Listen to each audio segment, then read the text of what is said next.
So before we start, folks, quick change. Last time we talked about we were going to do a big old run of Kamen Rider, and I had dutifully found legal ways to watch the show, and then literally days before we started recording, they all got taken down.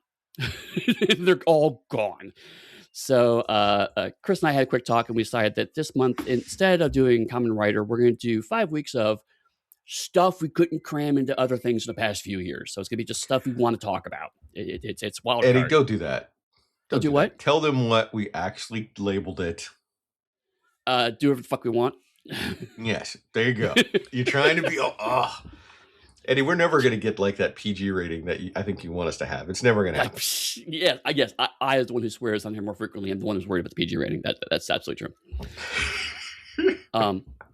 So next 5 episodes are going to be just stuff we want to talk about.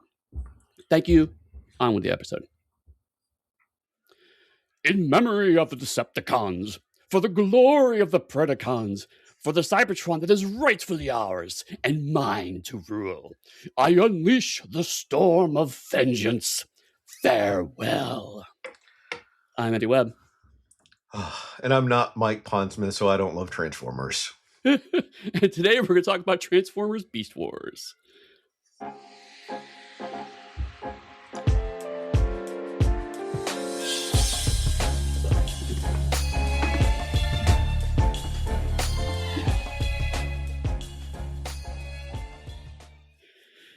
Hello and welcome to Genre List, where I forced Chris to watch a show that I really want to talk about, and this is the only way I can get him to do it. Did you like how I still brought Mike in, even though he's not on the episode, since it's about Transformers? Right. No, totally. And certainly, if we had Mike on again, it would be 35 minutes of me and him talking about stuff, and you going, huh? Yeah, what? Huh? These aren't even cars. I don't understand what's going on. Likely to no one's surprise, I have never seen this before. It is a bit of an odd duck, certainly in Transformers. Right? Duck. I was waiting for a duck. Animals. I was waiting for a duck one to show up, Eddie.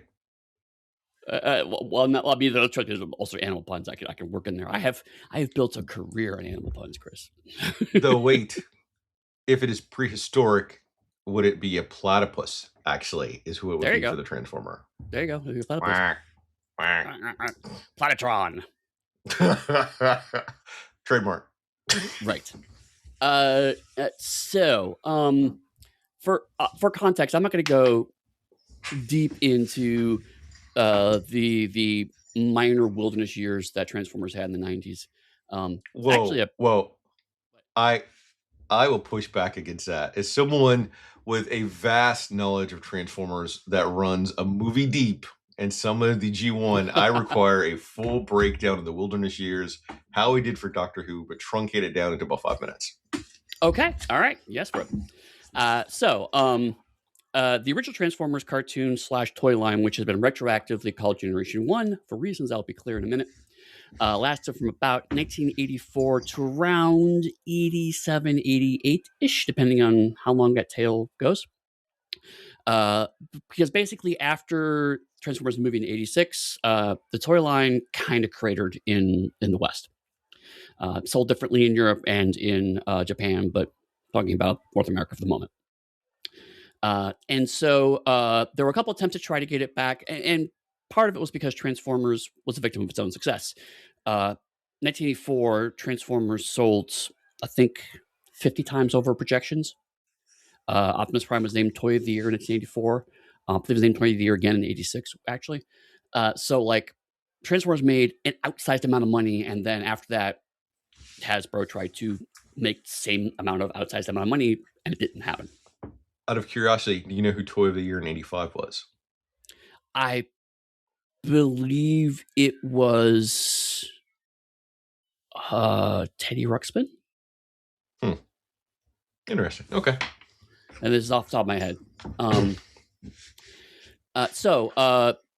There was around late 80s, kind of languished a bit. Hasbro debated just shutting the whole toy line down, but Hasbro Europe said, no, we actually have a strong base here, and started selling toys just on their own. Some models that they got over from Japan or made themselves, they decided not to release. They just combined them together and sold them. They did reasonably well. So Transformers got repackaged as Generation 2. And so they took a lot of the original toys, recolored them, and also repackaged the cartoon with CGI bumpers. It was terrible. But for about a year and a half was Generation 2. That also did not do well. So are you saying, I want to make sure that I understand, as my Transformers knowledge is very, very sketchy. So G1 toys, I understand. I grew up with those more or less. And so they put a coat of paint on G1s and sold them as G2s? Correct. Were there any new characters introduced for G2s? A few, but not many. And in fact, some of the new characters that were introduced were characters that were originally sold in Europe. They just brought back into the US and resold. Do you know what my next switch is going to be? Which is? Can you name me at least 2 or 3 of those new characters? Because I'm just curious if I've heard of them, or if our listener has heard of them. There is. We have multiple, but I wanted to say listener so at least everyone felt special for about 0.3 seconds before I clarified. You are the one listener we love. All the other listeners don't matter. There's Thunderflash, Boss. There's Hog? no. There's the Predators, which are not the Predacons, but the Predators were the Decepticon subfaction. And all of them have fallen out of my head. There was the helicopter with the pink canopy. It was also the early 90s, so like everything was like Dayglow pink. Grimlock had like tiger stripes on him. He's a dinosaur. It was weird. But yes, so I got 2 out of all those. That's all right. Anyway, so Sandstorm is G1, right? Yes, Sandstorm is G1. Wave 3 or 4, one of those 2. Okay. But like that's actually a good point, right? Looks like right around the movie there was an uptick, and you got the Triple Changer, Sandstorm, all of them, and also there was a brief period of the Action Masters where they tried to make G.I. Joe sized action figures of Transformers that didn't actually transform. They were just they were struggling. They were really struggling.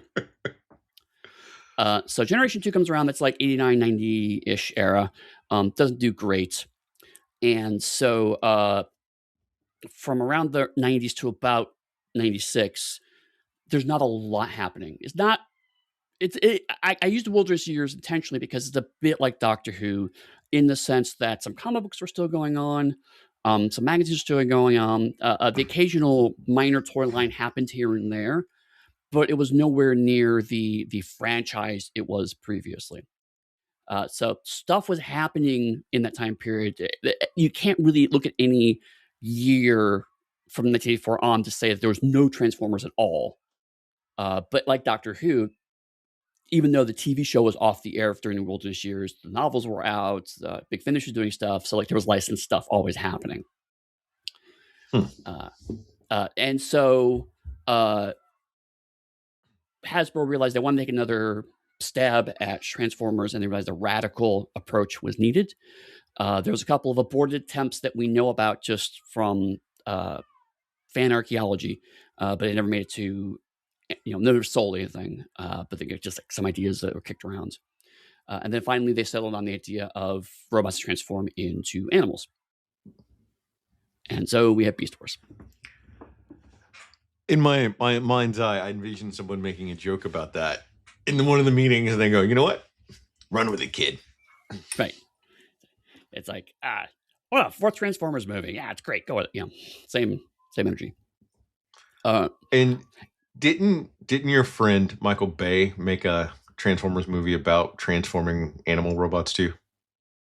One of the movies did have the Beast War characters in them.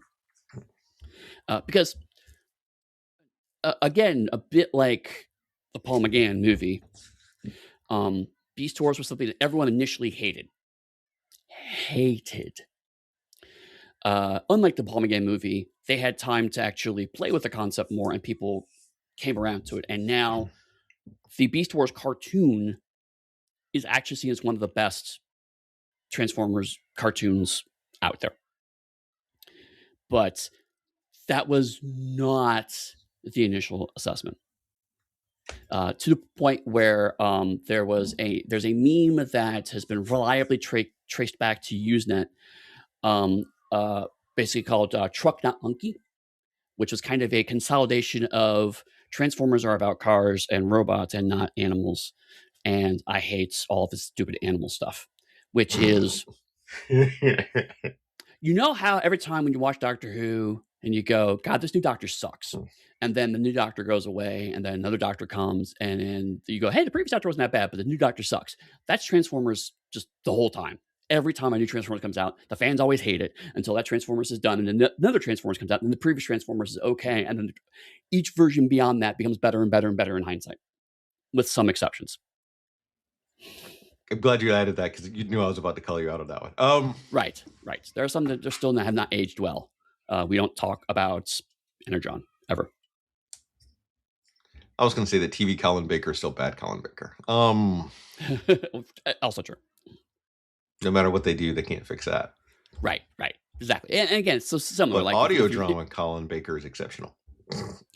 Yeah, and so if you compare Transformers continuities to roughly Doctor Who runs, there are some that have aged better than others. Some that people really liked at the time people have been a little sour on. People that hated at the time they're going to love.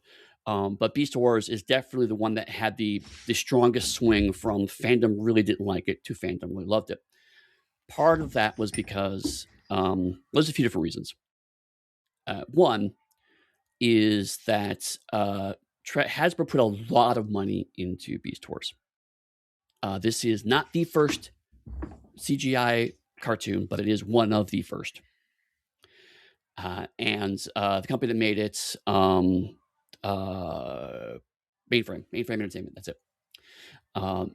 They had made the cartoon Reboot before this, so they had learned how to do CGI stuff. Mm-hmm. And because of the influx of money from Hasbro, they were able to improve their technology quite a bit. And in fact, over the course of seasons, the technology increases. And then there's another spin-off show called Beast Machines, which is the nominal sequel to Beast Wars. And there's 2 more seasons of that. So like Mainframe did 5 seasons of this cartoon. Each version, there's technological jumps for Where do the headmasters fit into all this? They okay, we'll get to continuity in a second. I know you're joking, but it all actually works. Oh no, this is me knowing a whole bunch of random Transformer bits and trying to figure out how they all line up. Right. Okay. I'll get that in a second. We've established that Chris likes canon, and I feel that this is totally anti-canon, Eddie. We'll get there. It does fit in. So the first season of Beast Wars cost $18 million. That's how much money Hasbro threw in 1996 money. Right. A lot of cash. And that money bought them 26 episodes. They also hired 2 well-established television screenwriters, Bob Forward and Larry DiTillio, who had never worked on Transformers before, knew nothing about Transformers, right? All of this seems to be pointing towards a train wreck of a show. But something interesting happens early on in season 1, which is that Larry DiTillio finds Usenet, and specifically finds alt.transformers, and starts talking to fans about what's going on. This is early internet, where talking to fans was not a terrible idea. Are you going to say that he Kevin Smithed him? How like Kevin Smith would go online in the early days for his movies and talk them up and everything else, and had people feel like they were part of a community to help establish his movies and stuff? Yes, the exception of DiTillio actually listened, as opposed to making it seem like he listened. So when Beast Wars was first greenlit, basically Hasbro gave them explicit carte blanche to say, don't worry about emulating anything about the original show, do your own thing. So it was meant to be a completely fresh continuity. But there was a couple of names that were recycled. Megatron is a character. Optimus Prime comes up as Primal. And those were, let's be blunt, ways to keep certain trademarks alive. Right. I was going to ask about those too, given all the other character names aren't like Cliffjumper or anything else. At this and point, there's no Bumblebee. Hasbro had realized certain characters had a strong cachet, and Bumblebee had not had the outsized impact that he has in Transformers at this point. So the only ones they felt that were important to keep were Optimus Prime and Megatron. So that's I why think they those should have two. kept Jazz, but that's just me. I agree. Dinobot also weirdly gets carried across. But anyway, so they're given a couple of toys, or sorry, given all the toy molds. They make the series. They go on to Ultra Transformers, start talking to fans. Specifically, they talk to a couple of key fans who email them privately and start giving them information about continuity and how it all ties together and whatnot. At the end of season 2, which we will not get to, but is where I draw the quote I brought in, we find out that the Beast Wars are in the future of the original series, but have traveled back in time to the gap, the 4 million year gap, where the Autobots and Decepticons landed on Earth to when they woke up. So they are all part of continuity. The Predacons and the Maximals are the future factions of the Autobots and Decepticons, but they have accidentally traveled backwards in time to participate in the titular Beast Wars. Did they fall through a time tunnel? No, they okay, basically yes. We'll see this the first couple episodes, but the time travel was not completely intentional. It was part of Megatron's plan, but he didn't quite know what the hell he was doing.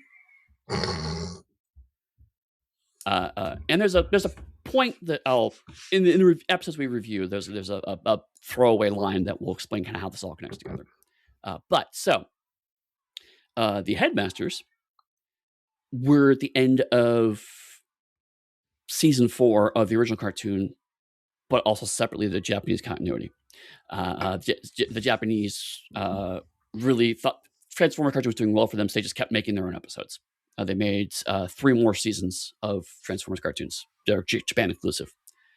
And so their timeline goes out to about 22-27, I believe.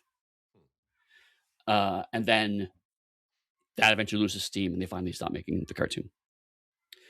So Beast Wars is in an undefined time after all of that. But they are from Cybertron. They have factions. There's the reference to the Great War here, which was not originally meant to refer to the original Autobot Decepticon War, but retroactively fit very well into that. One episode we skipped, although it was tempting, is where they actually do meet Ravage, who has been reformatted into a proper Panther form. Starscream's ghost actually shows up in season 3, I believe. So as the show goes on, it becomes more and more explicitly part of continuity. You laugh, but Starscream's ghost is an actual thing from the original cartoon. Oh God!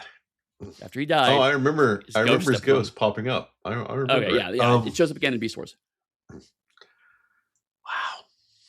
So, I guess now is a time for me to also put up front that I have never been a big fan of CGI animation. Like I remember the reboot series, and it never appealed to me visually. So my opinions could be a little jaded. Totally. And that's one of the reasons why I think the show is fascinating, because if you talk to people who are like, I really like Beast Wars, very few people are saying because the CGI is amazing. That's not the reason. It is excellent for 1996, right? But it has very clearly aged. A lot of the reason why is because Beast Wars was not written like Transformers. Yeah. There is a long plot arc in season 1 that appears and disappears throughout the season. Season 2, this is 13 episodes, basically a 13 episode long season akin to like late Deep Space Nine. Season 3 then goes back to more episodic episodes because Hasbro required it, but even then they had lots of 2 and 3 part episodes. So it was very serialized storytelling. And because of the technical limitations of the show, because it was expensive to make a new character, they could not have dozens and dozens of characters like the original cartoon. So even at its biggest, each side had less, I think 10 characters at the most, maybe less than that. So each character, you actually got depth and had character arcs and change. Plus, this was also they hired a fantastic group of voice actors from Vancouver, with a lot of people that went on to do a lot of work in the 90s and early 2000s. Specifically, you may recognize your boy Scott McNeil, who plays Rat Trap, as played Duo in Gundam Wing. He's doing basically the same Rat Trap voice in Gundam Wing. Do you know why they chose the animals they chose? From what I understand, it was market research, right? And they basically said, what kind of research appeals to what kind of animals appeal to teenage boys? And that's why you have a Tyrannosaurus Rex and a gorilla and a cheetah and whatnot. And then after that, they had to come up with other characters to kind of give some variety to it. But it all does skew to predators and cool, quote unquote, animals. Now, what's interesting is if you think about it, right? Like, okay, minor spoiler for what we're about to talk about. It is unclear that the characters have landed on Earth, which makes no damn sense because they immediately take on Earth animal shapes. And so there's this big thing of like, it's not really Earth for like a whole season. It's like, dude, you're a Tyrannosaurus Rex. All right. You're on Earth. Why is this a secret? But then if you go with the conceit of this is Earth, then the animals also don't make any fucking sense. So like it's definitely a don't think about it too hard kind of situation. Right.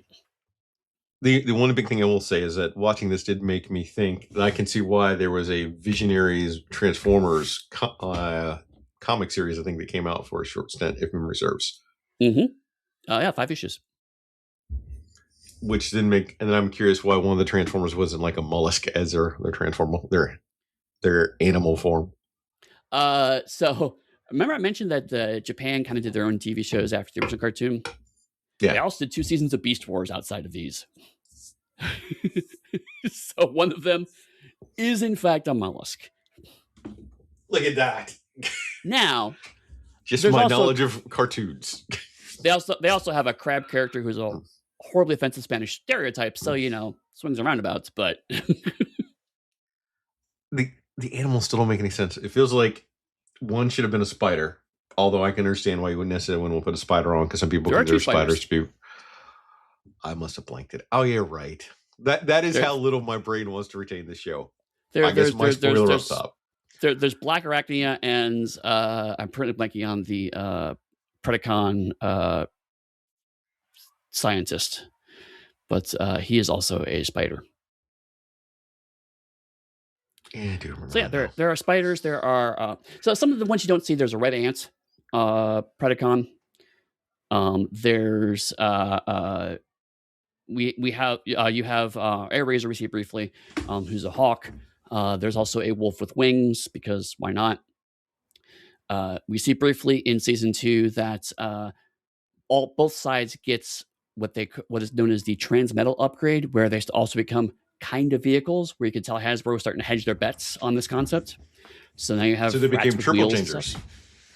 No. They didn't become a form with an animal and then a form with a vehicle. No, they kind of just smushed them together. So you have a rat with wheels for legs, stuff like that. It's bonkers, right? This show is knocking futz.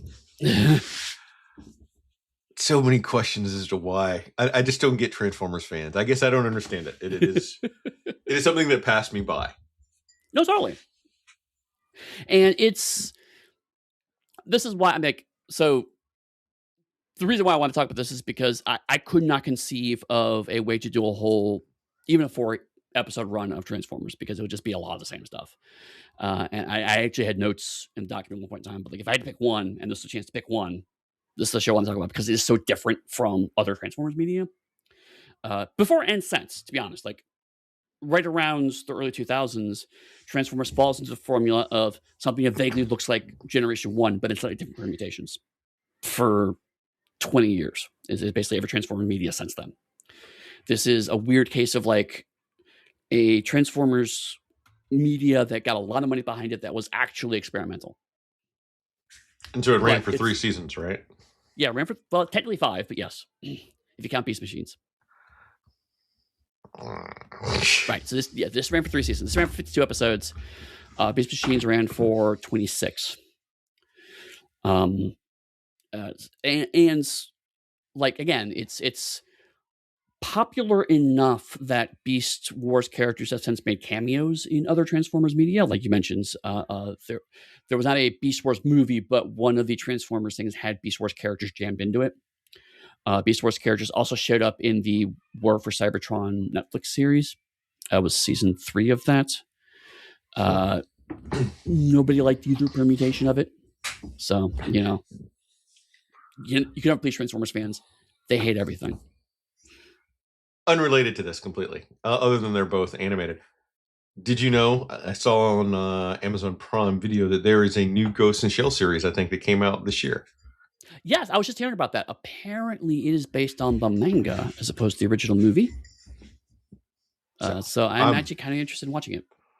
I'm putting it out there because you, in fact, in the document, you do have like a run of Transformer stuff. So I'm just thinking that maybe there might be a new anime run that we're going to do too, is where my brain went. Yeah. For anyone that's curious, that correlation, this is what Eddie has to deal with all the time. Right. Actually, that reminds me of how I should delete that because we're not going to do that. No, I thought I deleted it. Well, anyway. It's way at the bottom somewhere. So in case anyone's curious, our note sheet has everything in it, and it is consistently expanded over the past 5 years from like a 10-page thing now to like 80 pages. So I think it's basically all the context, unless you have other questions about Beast Wars Beyond. Why? Because I can't answer that. Who was the voice of Optimus Primal? Gary Chalk, who did quite a lot of stuff actually, but specifically, this is a funny note. He went on to do Optimus Prime for all 3 seasons of the Armada Energon Cybertron series, along with Daniel Kaye, who plays Megatron here. Daniel Kaye also did Megatron for all the series. And then, amusingly, when they got to Transformers Animated, I believe they swapped roles. So I believe David Kaye played Optimus Prime and Gary Chalk did another villain. He didn't actually do Megatron. But until the original voice of Optimus Prime started getting work again with newer media, there was about 5 years where Gary Chalk had actually done Optimus Prime for longer than the original voice actor did. He's done so much of it. He's done like 200 episodes as Optimus Prime, or if you count Optimus Primal. Because I was going to ask why didn't they pull back in Frank Welker? Because I think he was the original Optimus Prime, right? Right. And I believe the intent was this was meant to be a hard reboot. They really wanted to kind of just reimagine it. It's hilariously like, we sometimes as a culture joke about the gritty 90s reboots of things.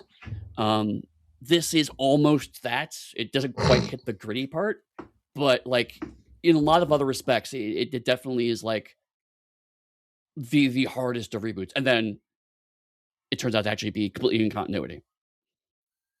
I think we've all realized that hard reboots are never going to work because there's too much fan service and fans won't let it go. And especially not now with the internet how it is. Can't make anybody happy. Right. And this is a very early example of media that was explicitly shaped by the internet. Because if Detilio had not gotten onto Alta Transformers, this show would be very different. And probably would still not be in continuity. And probably wouldn't have got as many seasons and everything else that it did either. That's another thing, right? Is because season 1, as I understand it, when the first episode started airing, they were still revising and shooting, quote unquote, the last half of season 1. So like if they had a chance to actually pivot during those early conversations, but seasons 2 and 3 were definitely based off those conversations. And because of that engagement, fans were more interested in supporting the show, and they did that through buying the toys. And so Beast Wars saw a steady increase in older collectors, which is where we start to develop the older collector mentality of Transformers, which has ruined Transformers since then. Capitalism. So cards on the table. I'm actually not a big fan of the toys of Transformers. I own like 5 of them. That's the most I think I've ever had at once. So the toys are not what appeals to me. It has always been the stories, the media that has appealed to me. But the toy market has steadily and aggressively tried to court fans with lots of money. And well, it's the whole has thing we killed talked it. about. That was one of the reasons for like the big cartoon boom was because of the toy manufacturers. So Right. it's from inception onward that it's happened. So it's not surprising. Right. And so we're now at a place where there's a weird bifurcation. I said before that no Transformer show is taking quite as radical of a take as Beast Wars, but the new Cyberworld show is more radical than most. It is like all 15-minute long YouTube episodes, specifically geared towards younger kids, and also Bot Academy. There's another Transformers. I think it's Bot Academy. There's a Transformers show that also is in continuity with the other Transformers shows around the time, but it's all just a bunch of new characters who are rescue vehicles for this tiny little town in the middle of fucking nowhere, and that lasted like 4 seasons. But Cyberworld, I've actually seen the first 3 episodes of that because I tried to show it to the kiddo when she was younger. Yeah, it is an acquired taste. Yeah, I've watched only a few episodes of it myself. But yeah, I'm not the target audience, right? Same with Cyberworld. I'm not the target audience for it because, but they have a lot of new characters and new takes on characters, and the toys that are coming out for that are like 15 quid a piece, and they're very, very big, chunky toys for kids.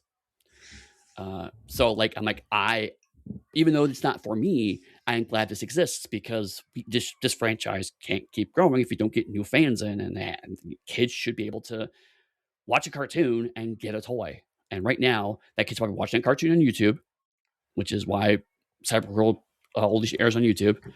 And then from there, they can, I want that character. Cool. We can go to the toy store and get it for $20 or 15 quid, and the kid can play with it. That model is only recently come back around. That it's in the same breath of Netflix going, gee, I wonder if we just showed TV all of the time and you could tune in whenever. It's like companies reinventing models that worked in the 80s is the new hotness, apparently. All right. I think that's it for my questions I have right now. Though okay. I do feel that you're going to sneak in Transformer stuff again somewhere else. I knew it. I feel it in my bones. Oh yeah, it'll probably happen. All right. Let us start with the very first episode, as we usually do, which is Beast Wars Part 1, Season 1, Episode 1. On the planet Cybertron, a gang of Predacon criminals steal an ancient relic known as the Golden Disc and flee in a stolen warship. The Maximal Exploration vessel Axelon pursues the Predacons across space and time, emerging from a transwarp portal into an unknown star system, so it is kind of a time tunnel. Both ships are heavily damaged in a subsequent space battle and crash land on a nearby world. The Axelon's captain, Optimus Primal, ejects their cargo of stasis pods, getting dormant Maximals into the planet's atmosphere before impact. The two crews scan organic alternate forms to protect themselves from overexposure to the planet's raw energon deposits.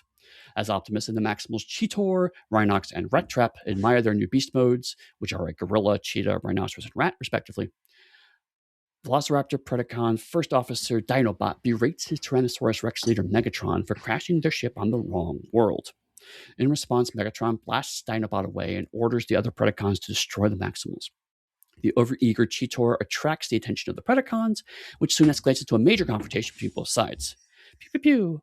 The Maximals rescue Cheetor and return to the Axelon, where they find Dinobot on the other side of the rock bridge waiting for them, who challenges Optimus for leadership of the Maximals. Where would you like to start? At the beginning, of course, because if we're going to go through, I feel that we should go through in a logical pace, because regardless of what I am going to say, I think you might have touched on it too, that since they had a minimized budget, they had to focus more on plot. And I'm using the term plot very loosely. Right. Oh, no, I mean, like... It's aimed at a younger audience is one of the big things. So it's plot, which I am a big fan of shows trying to teach kids about structured storytelling and everything else. Because one of the things I have as a parent is my kid doesn't love movies, but she, for instance, like loves all the reality TV because there's so much reality TV. and it goes into like the YouTube and everything else. I have a big thing I could rant as a parent, as a Gen Xer and an old man now. Right. But structured TV and scripts are very important. Sure. And like, if you watch, you've watched 4 episodes of this, so you're going to notice pretty quickly that there is at least 2 fights every episode. Yeah. At some point in time, a robot is going to shoot and or punch another robot at least twice. And when you have 22 minutes and, like you said, a limited budget and, to be honest, relatively rudimentary CGI, there's not a ton you can do between those 2 fights except talk. So one of the reasons why I think I like this is because it does evoke early science fiction where they had limited live action budgets because they had the same constraints, and this show's dealing with the same constraints that the shows in the 70s did. Yeah, and plus, like in the 50s or whatever, you can only draw in that squiggly lined electric monster so many times. Right. Exactly. Eddie, I want you to know that you've just changed my second series pick for this run now. Oh no. Good thing I didn't start watching it then. I'm not going to tell you what it is. So, but we're talking about the greatness that is Cybertron. So, Right. Eddie, when the Predacons showed up, I instantly had a flash of West Side Story and them being the Jets and the Sharks. You're not entirely wrong. So backstory that the show goes into, but we didn't cover necessarily because we only have 3 few episodes. The Autobots won the Great War, right? For whatever reason. Right. And the Decepticons became functionally a lower class group of people living inside the Autobot autocracy. The Predacons are not evil and the Maximals are not good. And that's something the show actually plays with in this first episode, right? The characters can have different ideologies. That flies in the face of one of the other conceits of the show, which is that so when you shoot the cargo pods out, the idea is that over the course of the show, they're going to fall to Earth, which means that both sides are going to scramble to try to get that pod because both sides are going to want to conscript that character into their army. And so there are maximum Predacon chips that change their programming, and this becomes a plot point in a couple of episodes. So it's weird because like everything about the society implies that characters can and do change ideologies, except there are hard-coded chips that actually do explicitly change your programming. So it doesn't make a lick of sense. So there's no free will is essentially what you're saying. It's weirdly, it's something that's played with a lot later. But the best way I can describe it is it slants your personality in one of 2 directions. So it is the angry chip or the peaceful chip. But you can overcome it. Now I'm having a flashback of G1, having heard you say that, where Optimus Prime is filled with like the rage virus from the Smurfs. It essentially is what's in that chip now. Yeah, I mean it's unconnected, but it's not. There's an episode where Rhinox accidentally gets a Predacon chip and goes bad, and he's the same character, but he also like, what if instead of spending all the time fixing stuff that's going to break anyway, I just break it myself? And did you linked it back to the Smurfs? I did, yeah, and I dutifully ignored that reference. Yeah. But yeah, so they have a space battle. They crash on Earth. Sorry, they crash on a planet with 2 moons who can't be Earth. Where did the names come from? Or is this something? Do you want me to like put away like my adult brain and just approach it as a reviewer that's not going to like nitpick? Well, I mean, where do you mean like the names come from? Like from marketing? That's where it came from, or did you mean something else? Like in world, if we're hanging out on Cybertron, Why are they called the Predacons and one's called the Maximals? Are there animals, for instance, on Cybertron that we don't really see? When they crash on this not on non-Earth with two moons, it makes more sense when they turn into animals, but pre-animal transformation. Right. No, I don't know. Yeah, that's moving into Mystery Science Theater 3000 territory. Okay. I think Crow is a good robot, though. He is. It was nice to actually see that it started similar to how most of Transformers stuff does, with them being in space to crash on somewhere. Like that was a nice callback without making it a big thing. Right. And one of the things that, again, is interesting, but also a bit silly if you think about it too long, is that they crash reasonably near each other to the point where they can claim territory and reasonably travel into the other side's territory and scout and do stuff. But also does imply that, like, there's an entire whole planet they're just ignoring to conquer, like, basically a small island. So it's the Beast Wars will tear this planet apart. No, it's about yay big. And based on later seasons, they have crashed somewhere in Oregon. So they're basically fighting for Oregon. I don't know. Maybe it's because the energy field is so great that if they're not that close, I don't know, man. Like it's, right. I do not know how this got 3 seasons, 5 seasons if you count the other thing, or 7 if you count the Japanese versions, right? Yeah. Or is it more like 10? Because there might have been multiple seasons of like the Beast whatever things in addition to that. No, there was Beast Wars, which was the original show. They had Beast Wars 2 and Beast Wars Dio. Each of those was about a season long. And they've only recently been there's been some fan subtitles into English for each of those shows, so you can finally watch them. It's just not been worth the wait.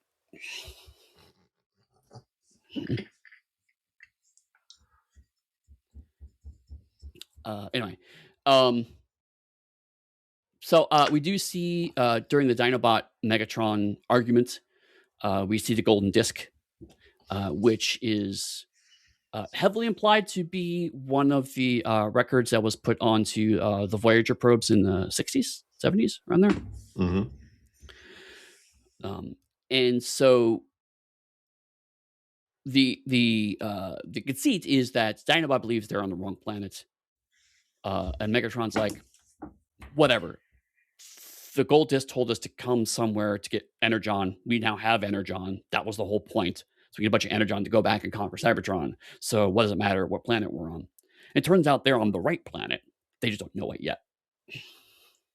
As a fan, when you first saw this and they were showing you the Maximals and Predacons that were here, what did you think of each one of them, curiously? It's hard to say because when I first watched this, I hated it. I watched 2 episodes, said nope, and never watched it again. It was when it came out on DVD and I rewatched it, I started to really enjoy it. And by then, fan consensus of which characters were quote unquote good and which characters were quote unquote bad had kind of solidified. So I can't throw my head back to that. But certainly, let's take Rat Trap example. He is an acquired taste, right? He's an asshole. And that is genuinely refreshing in a Transformers show to have a quote unquote good guy who's just a jerk. The closest we have is Hot Rod in the first half of the movie, right? And even then, he's just enthusiastic. Arrogant would be mine, but yeah, right. He's not an asshole because he's like trying to help everybody out still. Rat Trap is straight up a fucking jerk, right?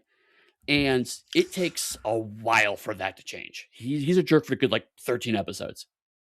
There are reasons why he is a jerk. We do not find them until much later, which involves a lot of investment that a lot of people looked at and said, I don't get it. One of the enemies is trying to join the good guys, and one of the good guys is an asshole.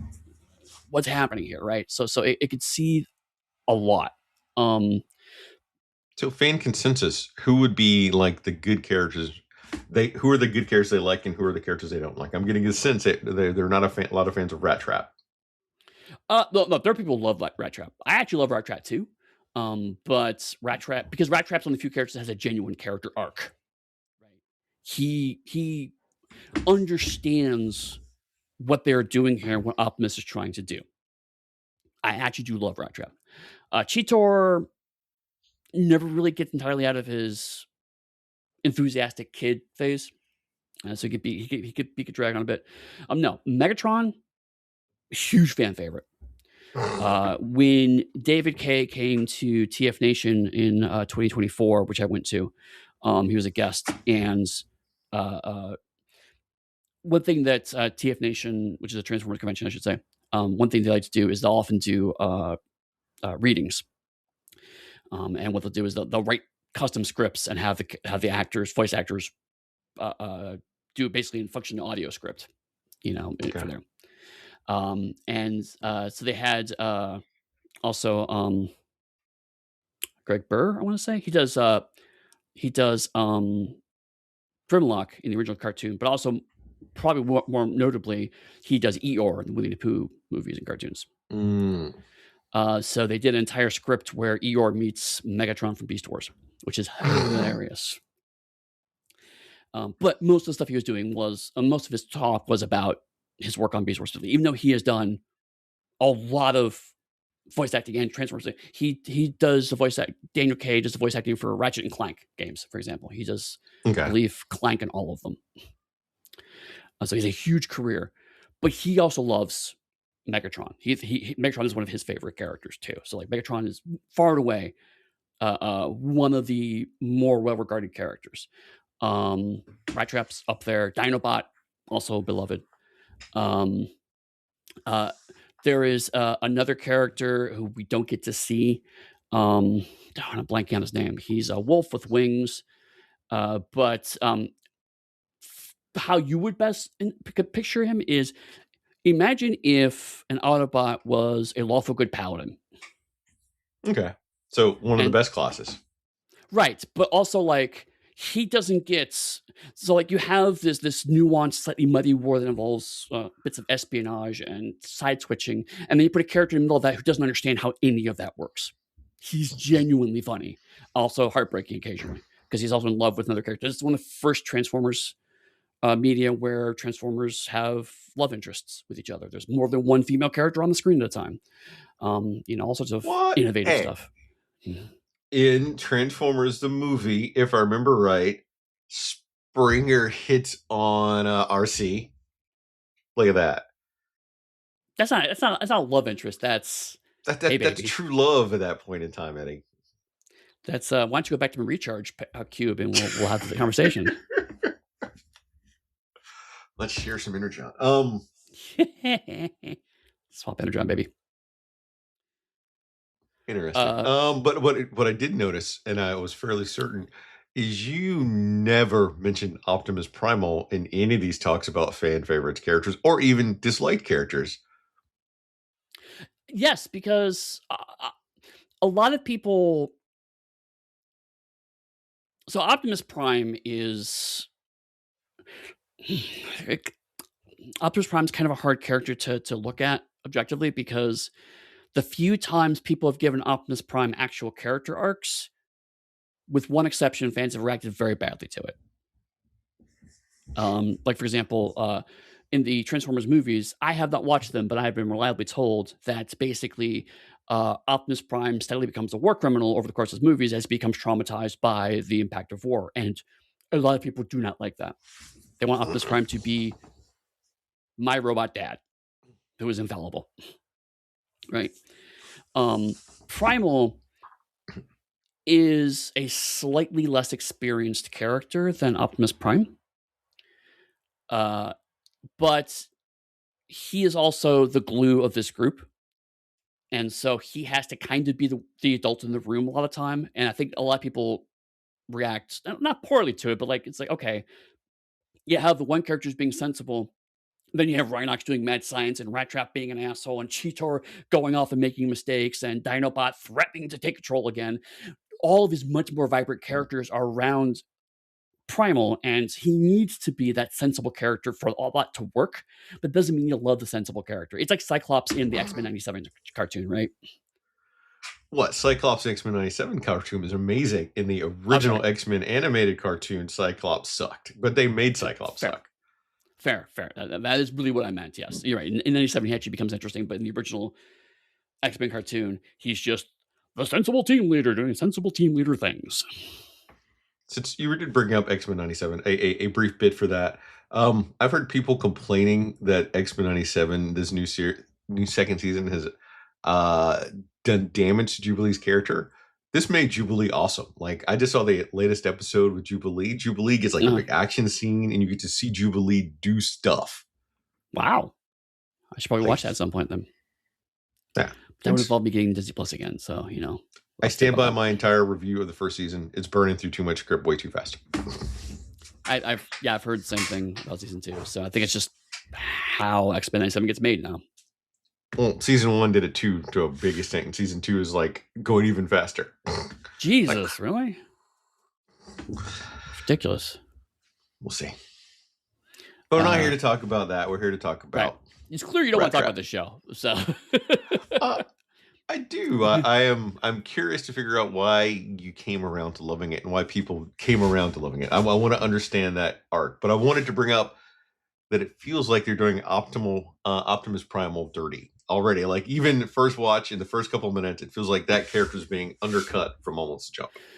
So, right, like, this is one of the situations where I understand why we have the structure of trying to show the pilot when possible, so we have a grounding for the concept of the show. This is not a great 2-part pilot.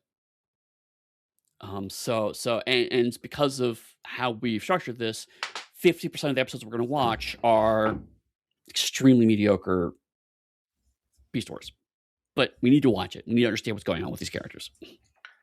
Because as a first-time viewer, even in just the first episode, I would say who's ever writing it is they like Dinobot is their primary character they like. And I still have that feeling throughout all the episodes that we watch.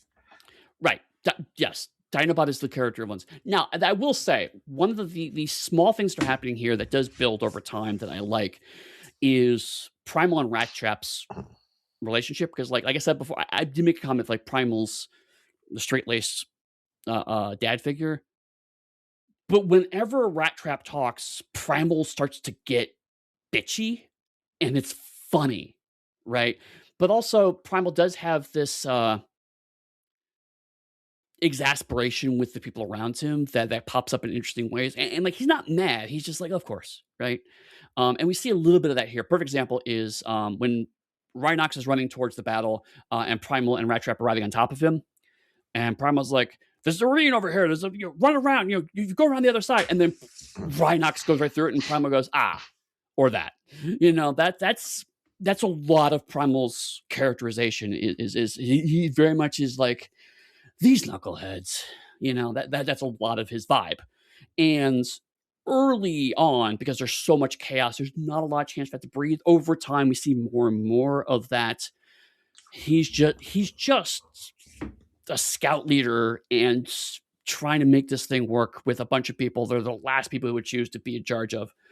But again, like this is not a good example, representative example of this. A lot of this is everyone loves writing Dinobot, and everyone loves giving Rat Trap sarcastic things to say. Now, if this was a more progressive cartoon in a different time, I'm fairly certain that Optimus Primal and Rat Trap would end up together in love. There you go. That's my entire review of the series. It's a love story, Eddie. There are whole websites that will happily give you all the information you want to in that regard, Chris. Am I right? Like, I've seen, this is all I know of this entire series, and that is where that's my 2 cents. That is a fairly common pairing, yes. Okay. I feel good about that. Do you want to go talk about part 2 real quick? No, we're still in episode 1. What are you doing? Like, well, what else do you have to talk about? Are you kidding me? we have the callback of Megatron essentially destroying Starscream here, but for some reason he can't destroy Dinobot because he is a GM character, and the GM made the character for his players to play, and so he has to deal with it. No, Dinobot's a player character that has to change sides. This is all just his backstory. I tell you, this is a role-playing game, and the GM made Dinobot, and then a player came that didn't have a character. The GM had to give over his character, and that player gets special treatment throughout the rest of the game. I see. But I mean, so like, we're talking about how the first episode does a lot of characters dirty. This is Megatron. Megatron is also clearly a very fun character. Like, first off, in that scene we're talking about, we're back to the Dinobot leaving scene. Dinobot's like, I want to fight you. I am honoring. And Megatron's like, nah, Scorpion, shoot him. Right. But then later on, they're fighting, and Primal and Megatron are arguing with each other, and Cheetor, who's off to the side, has been trying to get his gun to work, finally gets to work, and just straight up shoots Megatron in the middle of his speech. And Megatron's like, a treacherous underhand sneak attack. Oh, I like you, pussycat. And like, that's Megatron. The other thing we don't see as much is you hear a bit of end sentences with yes. That becomes much more of a thing as the show goes on. It becomes a vocal tick. It's like, oh yes, because David Cage just loves to hit that sibilant. So like we a little bit like he'll say yes or no. And I know this because I went to a convention where David Cage was talking about this. In his head, he imagined Megatron as feeling like the only person who could give him good conversation was himself. That's why he answers his own questions with yes and no, is because he feels like nobody else is worth talking to. And like, you know what? That tracks. That genuinely tracks with what I see on the screen. I guess my last big thing for the episode, since you want to move on, is the fact that if we break it down how we used to, like the Autobots are good guys, Decepticons are bad. Here you'd have the Maximals be the assumption be good, and the Predacons assumption be bad. The fact that the most honorable character is a GM character, Dinobot, is fascinating if you look at it like that. And so we'll get to Dinobot's arc in a couple episodes here real quick. But Dinobot doesn't really change as a character, which is interesting. Again, one of the reasons why I like this show is because in a different cartoon, in an 80s cartoon, if a bad guy joined the good guys, within the episode, he would start acting like good guys. Maybe he would occasionally rebel or have an argument with the leader, but otherwise he more or less be a good guy. No, Dinobot is still a Predacon. He grudgingly takes on the term of Maximal, but in his head, the only reason why he's putting up with the Maximals is to eventually get them to destroy Megatron, because all of as far as Dinobot's concerned, all the Beast Wars are just one big long extension of his beef with Megatron. And it also, though, shows you something about their society if you look at it, because an enemy combatant can come up to you and challenge you for leadership of your own group, and you accept it, means that there is some sort of gladiatorial undercurrent to their entire society. Yep. Right, and notice, like, Primal actually accepts, well, we're not there yet, but spoiler for a couple of seconds from now, the very beginning of episode 2, Primal actually accepts the honor combat, whereas Megatron absolutely didn't.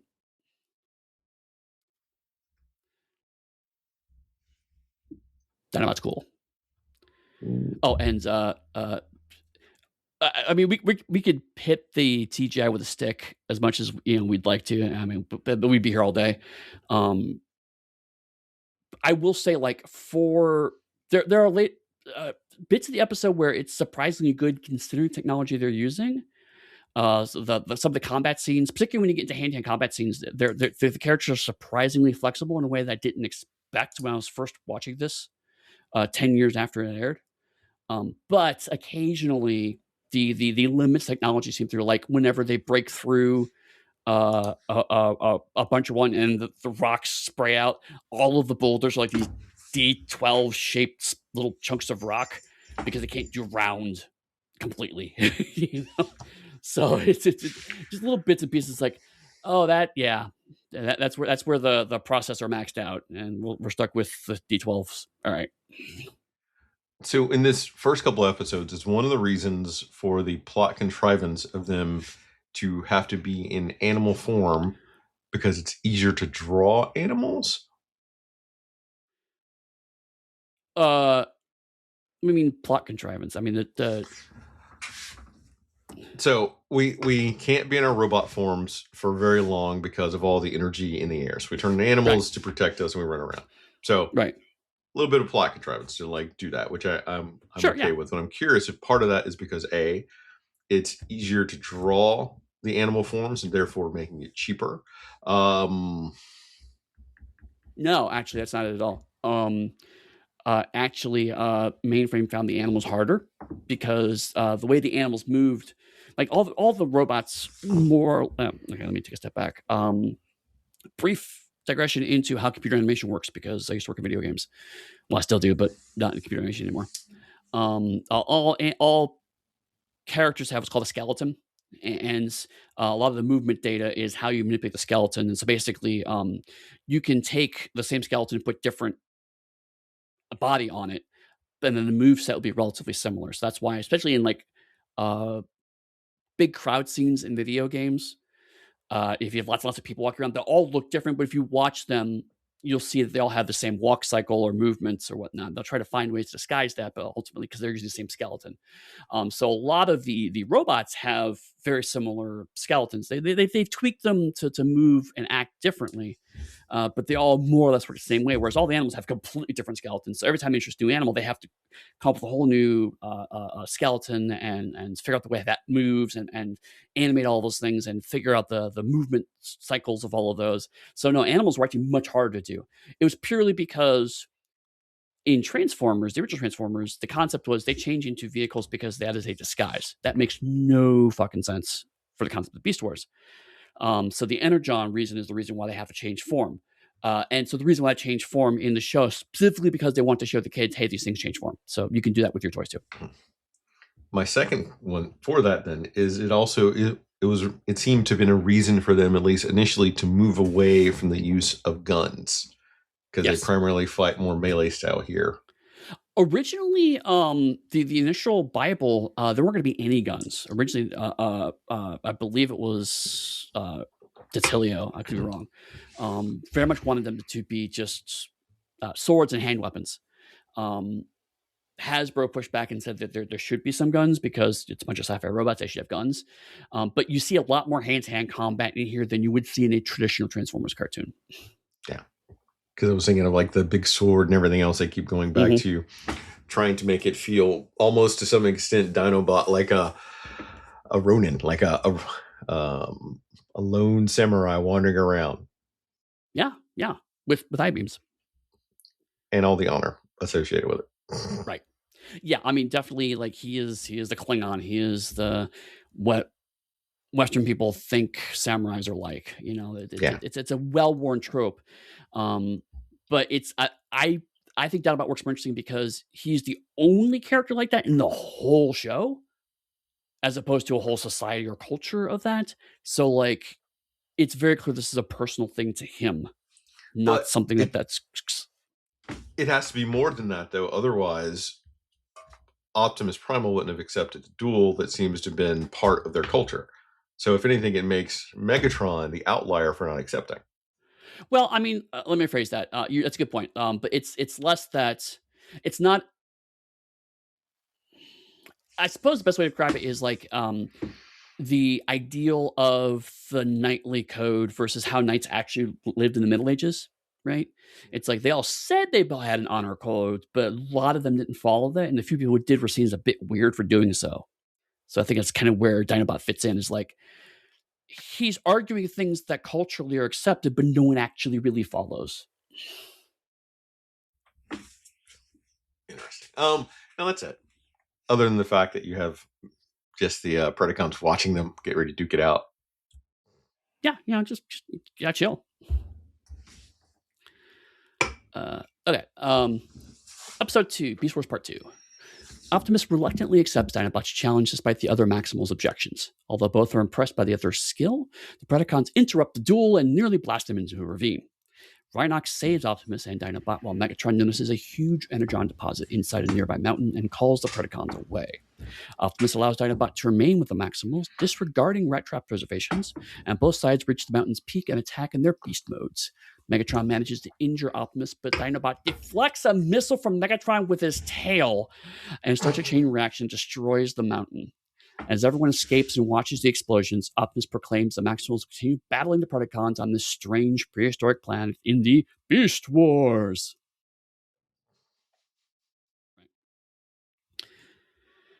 So I mentioned each episode has at least 2 fights.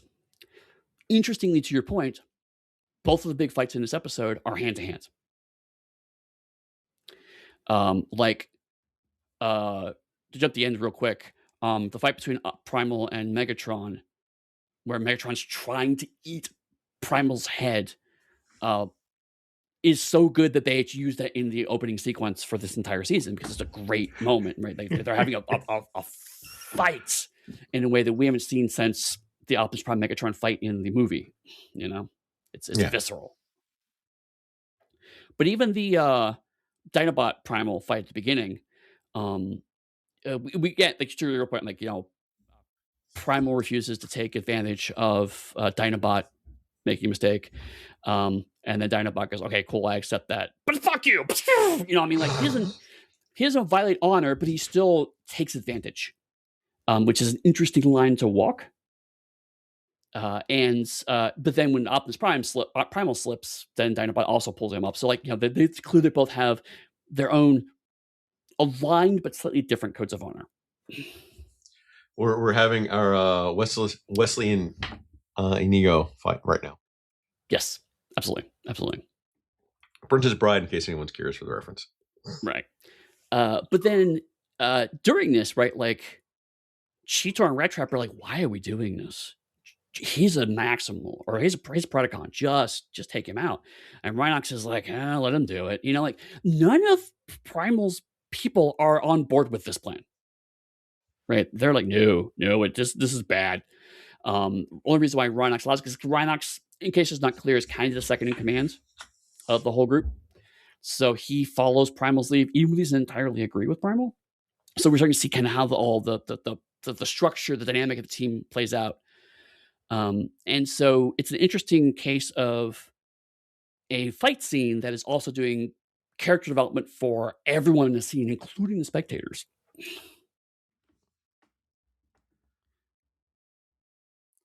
But now I will say, I watched these 2 episodes. Yes, the fact that they have to say maximize and terrorize every time transform, that goes away pretty quickly after these 2 episodes.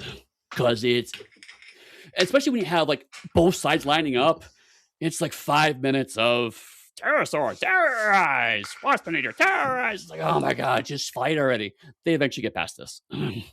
They should have to Sailor Moon it every single time. They still do it a lot, don't get me wrong, but like when there's a whole bunch of them, they find ways to kind of shortcut that.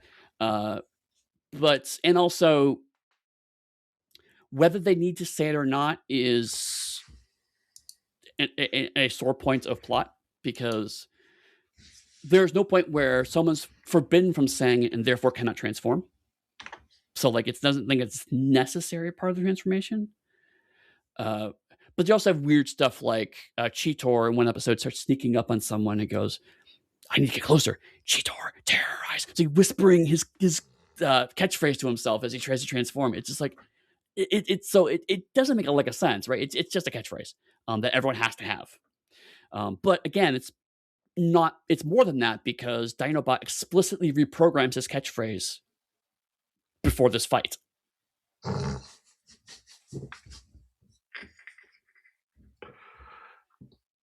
The other thing I like about Beast Wars, and particularly Rat Trap, just because Rat Trap gets a lot of these lines, is there's a lot of extremely kid-friendly profanity.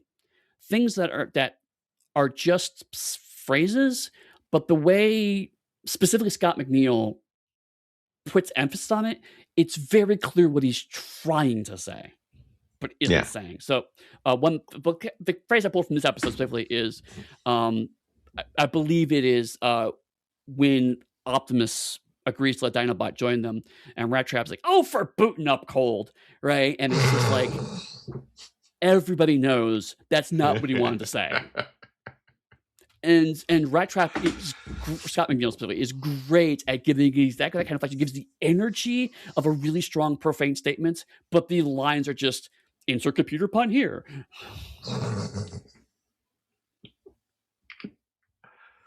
I think my favorite part of this episode so far is Eddie's excitement talking about this show. I genuinely enjoy this show. There's also again, because they have technical limitations, see how they find ways to sell certain aspects of it, and it's something that I've noticed more on rewatches. Like the sound design is a big part of, I think, what makes these concepts viable. So when Megatron's stomping over to the mountain to try to look at the Energon, he's having a talk with I think it's Scorponok, doesn't matter, one of the minions. And so he's in dinosaur mode, and as he's talking, there's thump thump thump thump thump, like every footstep is a big kind of thump, and then the screen's very slightly shaking every time he steps. So it really gives the impression of this big, powerful dinosaur stomping around as he has this conversation about, yes, we will get the Energon now. Come with me, minions. And so, like, but it's a lot of sound design and very slight screen shake, which again, very much the kinds of things that 70s TV shows would do to kind of sell concepts when they didn't have the technology to make it work in a way. Nice. So, deflecting a missile with his tail. Eddie, what is the physics behind that? Amazing. Obviously, Dinobot can move so fast that he can see a missile that moves at the speed of sound, no less, run halfway across the battlefield to next to Optimus Primal, and then swing his tail to deflect it, and not just a little bit, like several degrees before it explodes. And again, like going back to an earlier point, when the missile hits, the tilt zoom on everyone's face. It's like, oh shit! It's so over the top, but it works really well for these limited animations.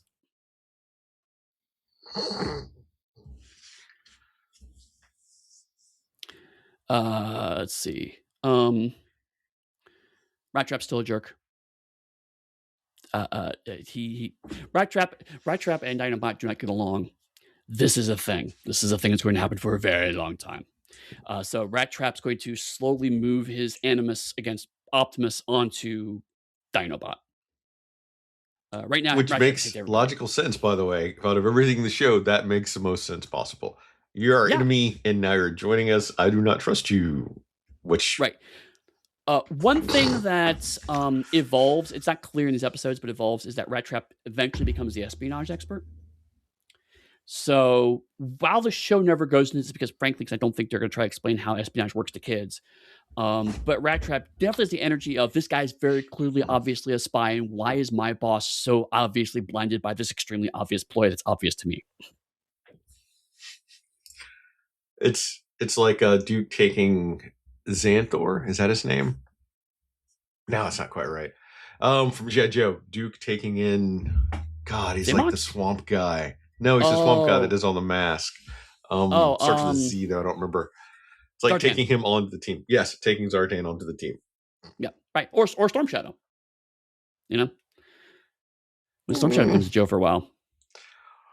Storm Shadow doesn't have the same sort of ego, though, as Xanthor does, which you need the ego to be the Dinobot equivalent.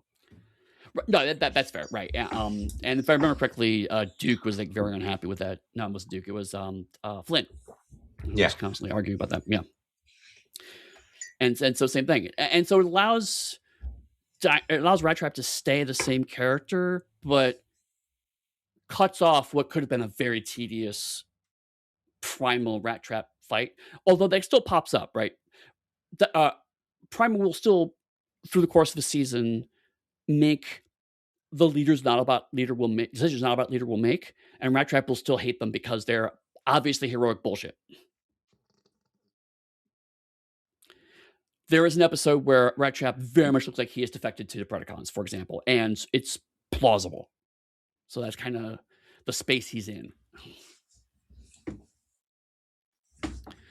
And the other thing I want to mark is there's a throwaway scene where on the way over to it, Optimus and Rhinox see a weird stone circle, and then it's never mentioned again in the episode. That's because this is a plot line for season 1. It's not going to come up in any of the episodes we're going to talk about. So very briefly, the stone circle was created by aliens that are monitoring Earth. And the aliens are the aliens are the reasons why there are energon deposits on this planet. And so there's a whole arc of them figuring out who the aliens are, what's going on. Eventually, Primal tries to have a conversation with them. It goes badly, and then that's the cliffhanger for season 1. They're Quintessons, Eddie. I know they're Quintessons. They are not. They're Quintessons. That is the only other species of importance in all of Transformers history. I've declared it right now. There's no other aliens other than Quintessons. There aren't even humans. Right. I will say Unicron does show up at one point in the show.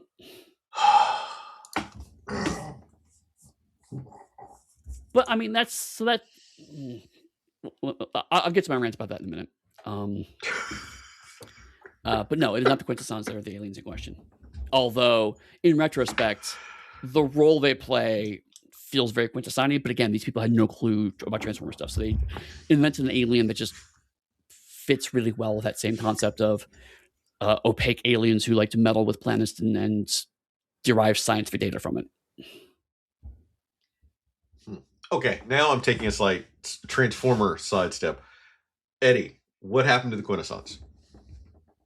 What do you mean? There were one of them defected to join the Autobots in season 3 of the original cartoon.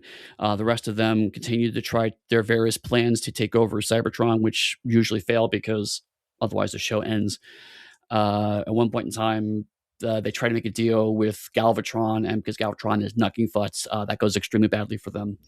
At one point, they thought the Junkions were going to be great partners, and that went really, really badly. So basically, yeah, they were just kind of this episode's reason why plot stuff happens for all of season 3 of the Transformers cartoon.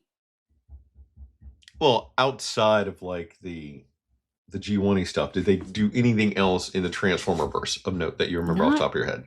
Really, I am led to believe that they're doing stuff in the current comics continuity because, without going too much into this, Skybound now has the Transformer license it has for 3 years now, I think.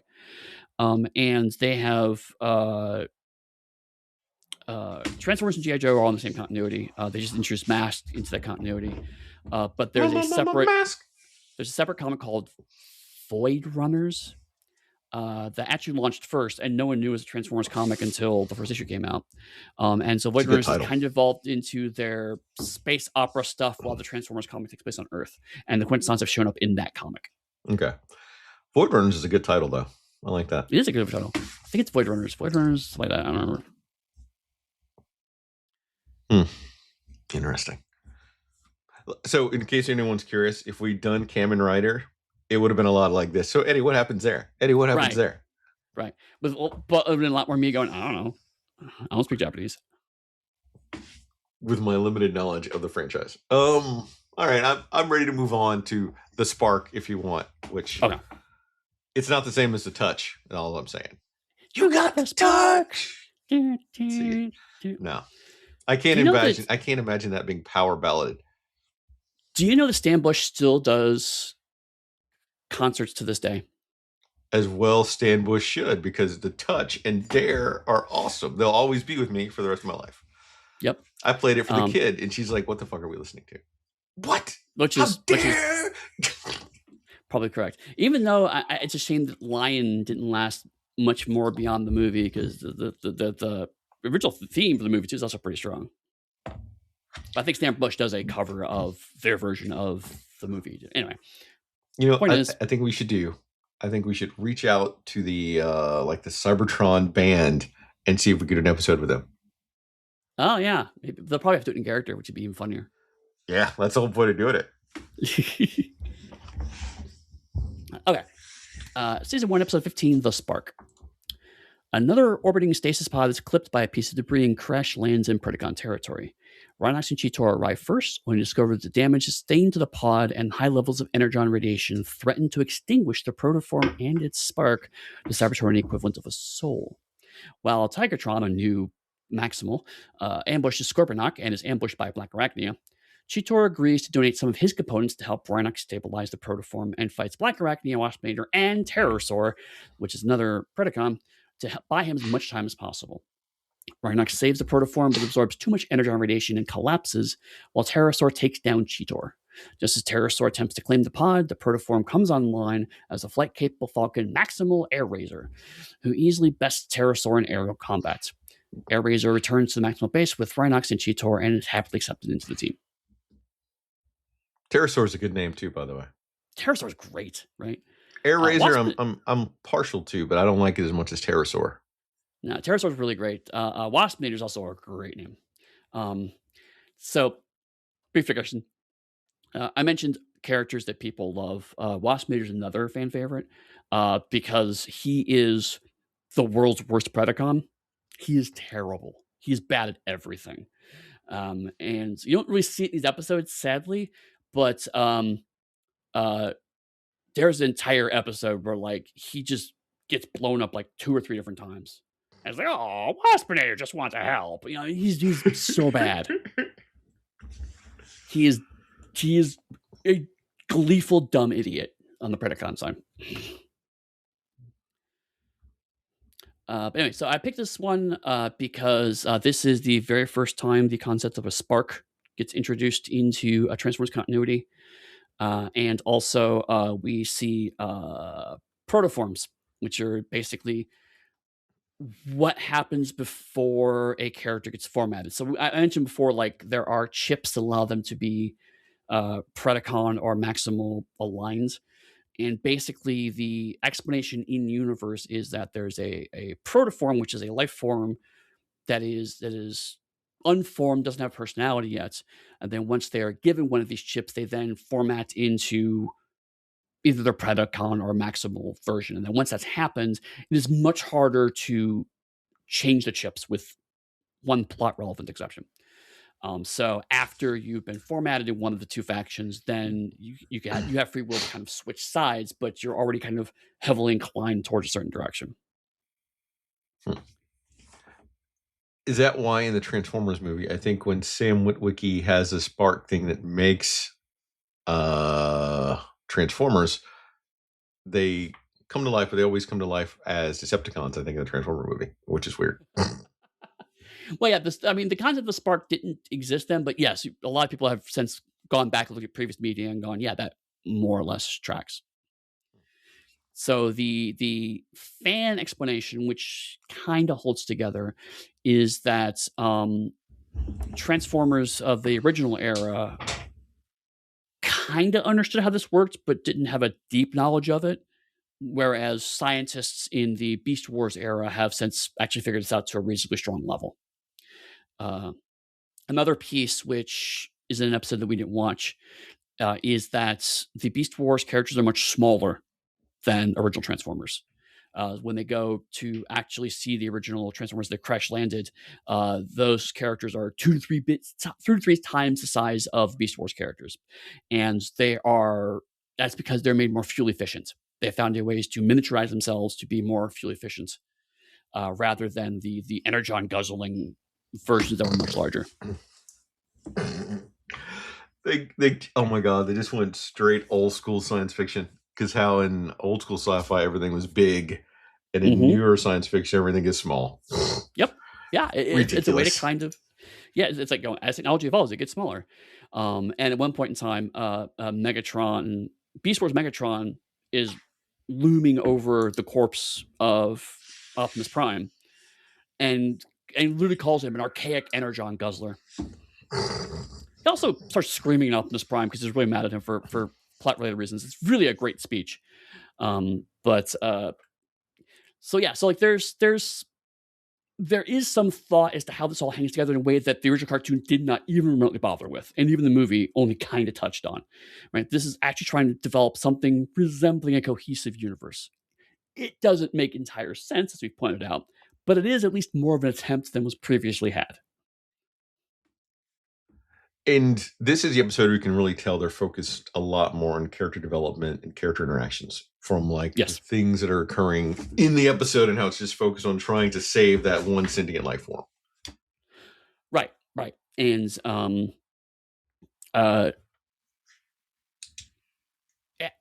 even inside the factions, there are different beliefs in how that should happen, right? So we have like a little bit of that between Pterosaur and Black Arachnia, right? They're both tasked with go get the protoform, but Black Arachnia has slightly different opinions on it. At this point, because she is the creepy, manipulative spider character, right? But just because they're Predacons doesn't mean they're on lockstep of what they should be doing with this protoform. Rhinox and Cheetor are a little more aligned, but even then, they're like, Cheetor's like, I'll give my components, and Rhinox is like, no, don't do it, But eventually, he's like, he doesn't have a choice. So you're right. This is a chance for characters to kind of put their own stamp beyond, you are the 10 troops I have assigned to go get this protoform, because there's only a couple of characters each. They have a chance to actually show nuance. And Arachnia somewhat makes more sense if you think about the first episode where they essentially tried to kill Dinobot working for Megatron. The more troops Megatron has, the more expendable you become. Right. Mm-hmm. I don't know if that was the intent they wanted for the character, but that is what I take away from it. It's funny you mention that because there's an entire subplot where Black Arachnia eventually defects to Maximals for exactly that reason. Because she spends like a season and a half. She's not loyal to Megatron, but she's more or less aligned with what Megatron wants to do. And she eventually gets fed up with the way that he treats her and the way the other spider character treats her. Blank out his name, I don't know why. And eventually she's like, well, screw it. She also falls in love with one of the Maximals, and there's a whole Romeo and Juliet thing going on too. So like Megatron, the more characters he has, the more powerful he becomes, but also the more dismissive of their specific needs because he doesn't have to care about them anymore. Whereas Optimus Primal has the opposite problem, right? Like the more characters on his team, the more power he has to defeat the Predacons, but also the more problems, interpersonal problems feels like he has to try to manage. So that's my big thing for anyone that wants to become like a big major villain. Remember, you can only push your minions around so much before they're no longer your minions. Exactly.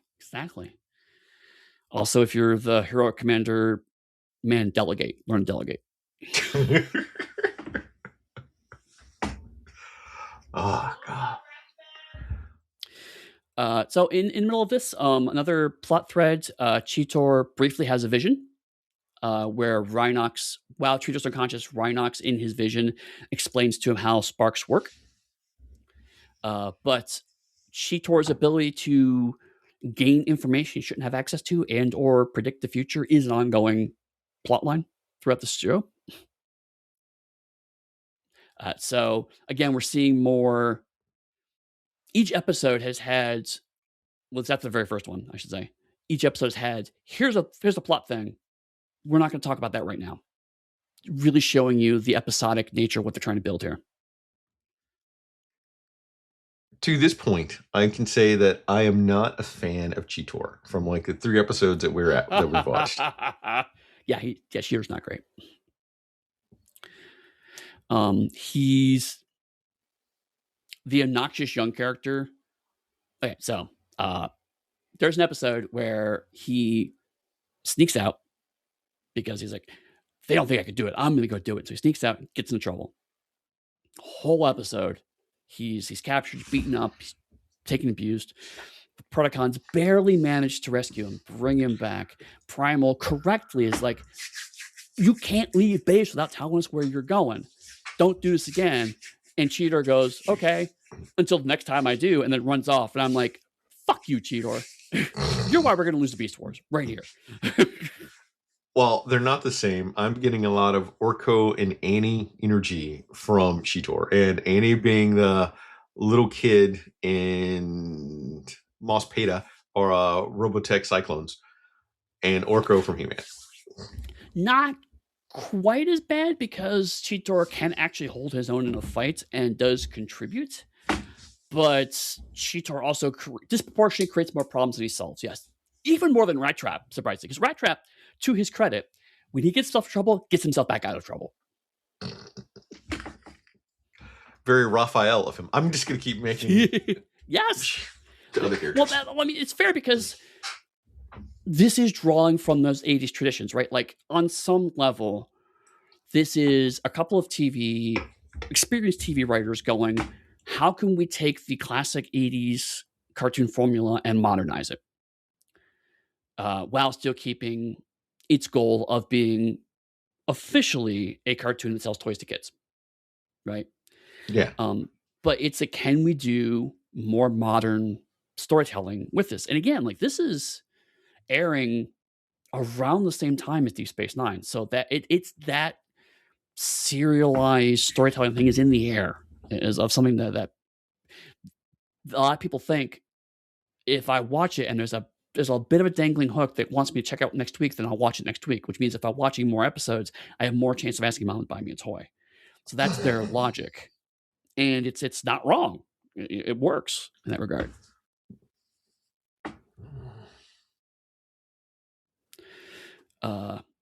So during the pterosaur fight, there's a point where after he's defeated, he literally falls into pieces. And this is another interesting thread of the cartoon because the two showrunners of this were cartoon fans, but a lot of their specific cartoon fandom was older than the 80s. Like, they were working on the 80s cartoons as well when they got this job. So when they grew up, Looney Tunes were the cartoons they watched. And there's this interesting thread of Looney Tunes style physics in Beast Wars. It's not all the time. Waspinator's usually at the receiving end of this stuff. Like, at one point in time, Waspinator literally becomes flat and slides down a wall. I mean, that kind of level of Looney Tunes stuff. So this is a good example of this is minor threat, and it's never explained. It's just, for some reason, some characters just briefly defy physics when they get defeated. I'm willing to bet, Eddie, it is not Looney Tunes, but the person who was doing this was a massive fan of Faith No More, and they were like, had Mike Patton in their head hearing the song Falling to Pieces that came out like in 89 or 90. And they were singing it, and they were like, this would be fucking awesome, man. He'd be falling to pieces, like in the song Falling to Pieces. No. Nice try, but no. I have to say it, man. Faith No More. I mean, I like Faith No More, so I appreciate the shout out, but no. All right. If you want to use probable, more realistic ideas for it, Eddie, that's okay. I mean, or just... I'm just going to say that came from out of nowhere. I mean, go ahead. I'm only using things like, actual interviews with him. They said that's exactly what he was doing. But, whatever. I actually did research for once on an episode, and now this is the respect I get. This is how I get treated. All right. We can do it your way if you want. That's fine. So I mean, I will not be aggressive. Be aggressive. I won't do that. I could do Faith No More songs like for the next 30 minutes and be done. Oh my god.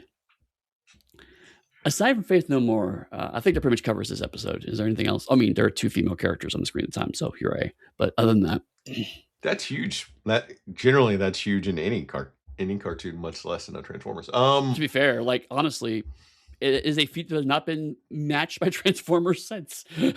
So, because we could technically, I guess, could talk about Thundercats, where they had Chitara and I forgot the name of the kid. Kylie? Yeah. Wily Kit? I think that's it. Yeah, Wily Kit and Wily Cat were the two kids. So, yeah. Wow. I'm pulled out of nowhere. Because I'm trying to think through the cartoons we've covered now because Silvercats, Thundercats did it, but Silverhawks didn't because I think there's only. No. I don't think that the Steel Twin ever fought the female villains that I know of. I could be wrong, but from the episodes we covered, I believe Strongheart, I believe her name is. She fought the one woman that has the keytar. See, that look how hard it is, even from the ones we covered, to get that. Right, but that's you know what? Episode. I think Momo Mask did but Momo Mask had so many characters. It was like, put them all on the screen. Fair.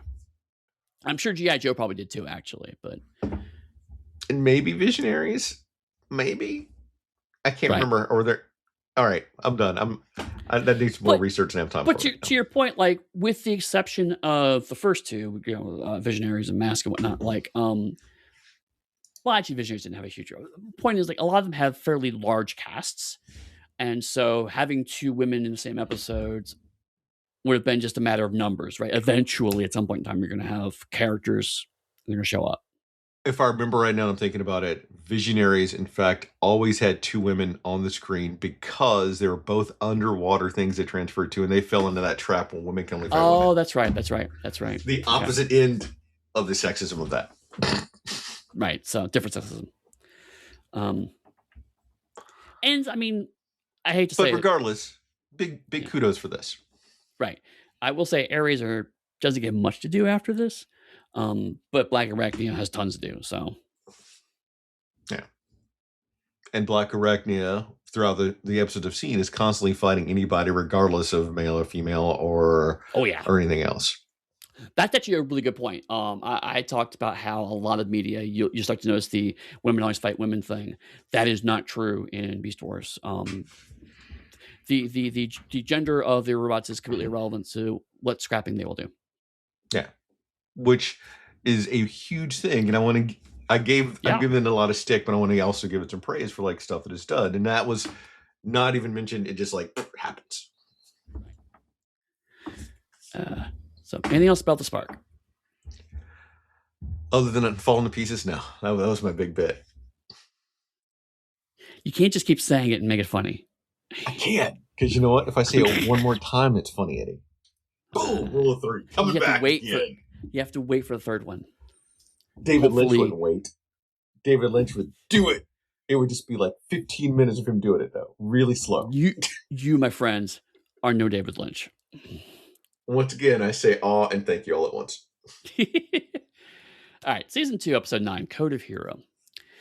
Still haunted by a shameful betrayal of the Maximals in a previous episode, Dinobot contemplates suicide as Rhinox reports that the quantum surge from Planet Buster's destruction will reach present-day Cybertron soon. Don't worry about it. Old continuity. Dinobot resolves to mitigate his past misdeeds and captures Tarantulas. That was his name, Tarantulas, who reveals that Megatron keeps the original Golden Disc on him. Megatron and Rampage, another new character, conducts an experiment using the disc's historical records and realizes the future can be changed. With this information, the Predacons lay siege to the valley to which the human race is destined to emerge, planning to erase humanity from existence and alter the outcome of the Great War between the Autobots and the Decepticons. Now, note they're explicitly being called that now.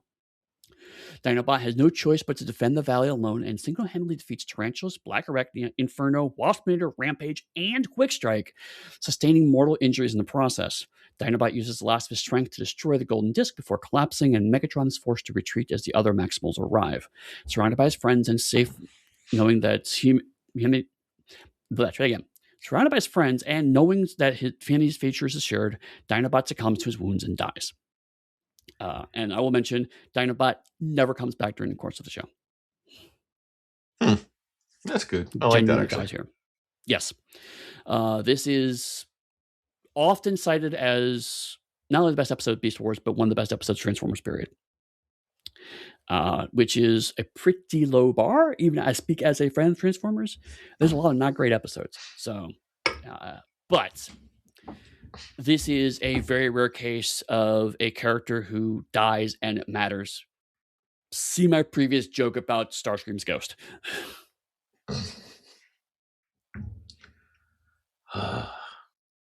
But also, this is a good look into, like I mentioned before, the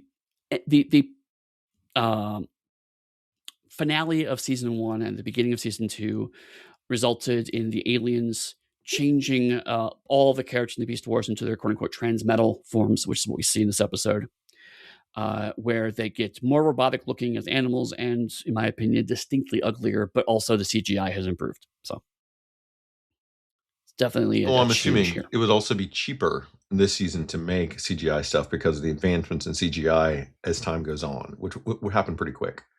Right. They were able to introduce. You can see there's a few more characters we haven't talked about before. So they were going to introduce more characters, and also the transformations are a bit more fluid in this season. So yeah, everything's a little bit cheaper to do. I think they only got like 7 or 8 million for the season, but also the logic being they're making half as many episodes, and also they can use assets from the previous seasons.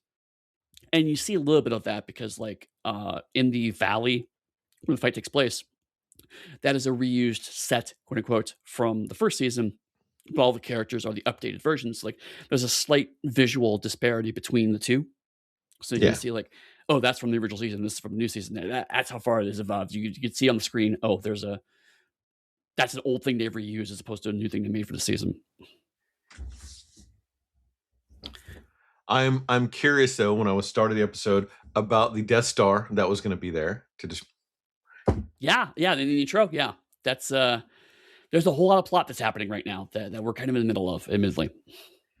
Which makes me feel better about the series, knowing if like if kids and all the viewers got so into it, they kept adding more and more plot. I love that piece. Like that is something that speaks to me.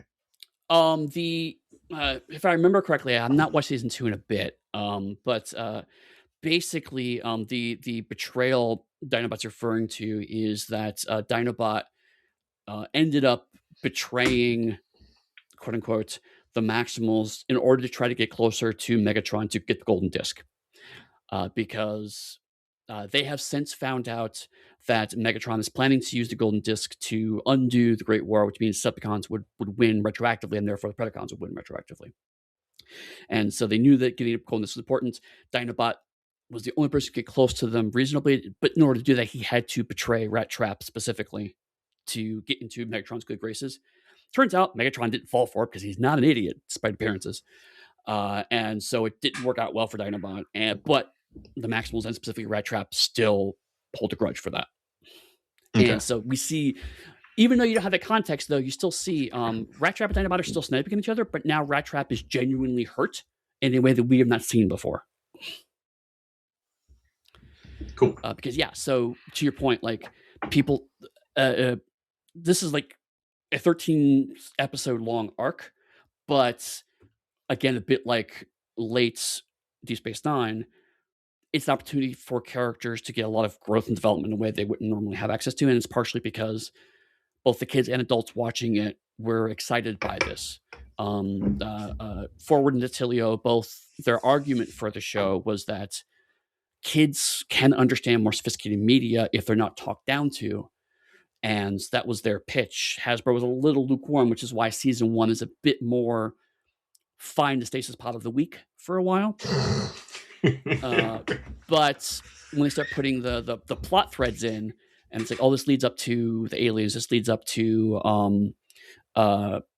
Dinobot's eventual attempted defection, this leads to Black Arachni's eventual betrayal, and it has started seeing results on that. And so, like, it's if you treat kids like adults, if you give them sophisticated entertainment within the limitations of children's programming, they will come, which basically means they have either discovered or understood that this is the model that British TV was using in the 70s.